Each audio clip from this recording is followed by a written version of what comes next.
বিগত সময়ের উচ্চাভিলাষী ও অপেশাদার কিছু পুলিশ কর্মকর্তা সমগ্র পুলিশ বাহিনীকে জনগণের মুখোমুখি দাঁড় করিয়ে দেয়।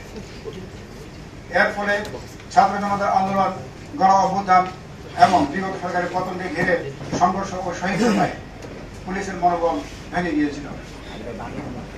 ডিএমপি সহ সারা দেশে অনেক পুলিশ সদস্য আহত এবং নিহত হয়েছেন। প্রাণ ভয়ে আত্মগোপনে ছিলেন মাঠ পর্যায়ের পুলিশ সদস্যগণ।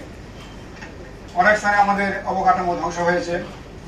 ট্রাফিকের প্রায় সকল অফিস ও বক্স ভাঙচুর হয়েছে। ঢাকা মেট্রোপলিটন পুলিশের 50টি থানার মধ্যে 22টি থানা সম্পূর্ণভাবে ক্ষতিগ্রস্ত হয়েছে। বিপুল সংখ্যক যানবাহন অগ্নিদগ্ধ হয়েছে। প্রচুর অস্ত্র ও গোলাবারুদ লুণ্ঠিত হয়েছে। এ ধরনের ভয়াবহ বিপর্যয়ের সম্মুখীন পুলিশ বাহিনী ইতিপূর্বে কখনো হয়নি।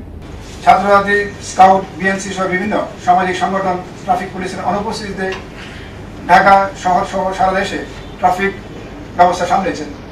আমরা তাদেরকে আন্তরিক ধন্যবাদ ও কৃতজ্ঞতা জানাই। জনগণ তাদের অভিনন্দন জানিয়েছেন।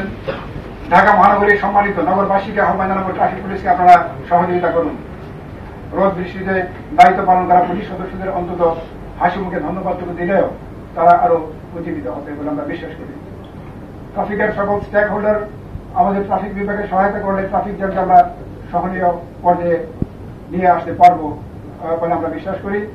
সাংবাদিক বন্ধুগণকে আহ্বান জানাবো, আপনারা আপনাদের বস্তুনিষ্ঠ সংবাদ প্রকাশের মধ্য দিয়ে ট্রাফিক জ্যামের কারণগুলো এবং সমাধানের পরামর্শ দিলে আমরা তার সাদরে গ্রহণ করব। প্রিয় ঢাকা মহানগরবাসী, ঢাকা আপনার আমার সকলের প্রিয় শহর। আপনাদের প্রতি অনুরোধ, কোন ধরনের অপরাধমূলক কাজে অংশ নেবেন না। যে যেখানে আছেন সকলেই আইন ও বিধি মেনে চলুন। আমরা সবসময় আপনাদের পাশে আছি। একই সাথে আমরা আপনাদেরও সহযোগিতা কামনা করি। দেশের এই ক্রান্তিকালে পূর্ণাঙ্গ পুলিশ সেবা পেতে একটু হয়তো সময় লাগতে পারে। আমাদের উপর আস্থা রাখুন। আমরা আমাদের সর্বোচ্চ পেশাদারিত্ব দিয়ে ঢাকা মহানগরীর আইন শৃঙ্খলা রক্ষায় চেষ্টা করে যাব। আপনারা সকলে ভালো থাকুন, নিরাপদে থাকুন।